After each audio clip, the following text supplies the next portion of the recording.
Salut, c'est Laurette. Aujourd'hui, c'est recette anti-gaspi. On va faire une okonomiyaki au reste de légumes.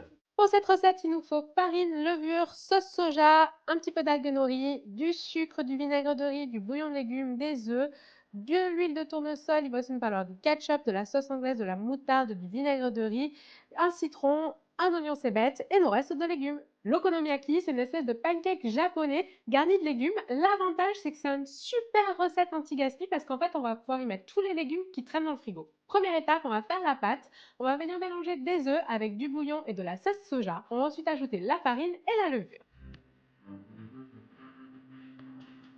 On va ensuite venir détailler tous nos restes de légumes. Ici, il me restait une carotte, du chou blanc, un poireau et quelques champignons.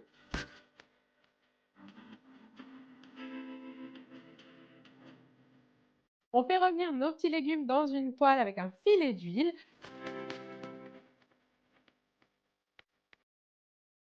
Et on va les ajouter dans la pâte.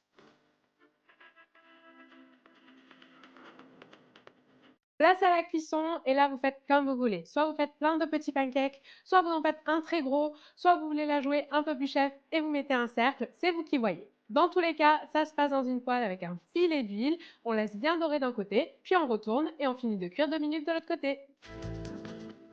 Deuxième étape, la sauce okonomiyaki. Là, c'est vraiment très rapide. Vous mettez du ketchup avec de la sauce soja et de la sauce anglaise. Vous mélangez et vous mettez tout ça dans une pipette.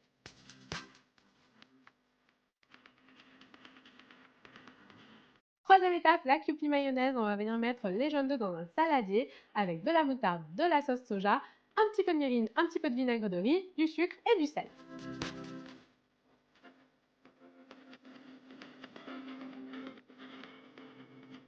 Commence à mélanger et comme pour une mayonnaise classique, on vient monter tout ça avec de l'huile neutre, ici de l'huile de tournesol. Une fois que c'est bien monté, attention, on ne fait pas une mayonnaise trop épaisse, on va rajouter un petit trait de jus de citron pour finir de détendre et donner un petit coup de peps.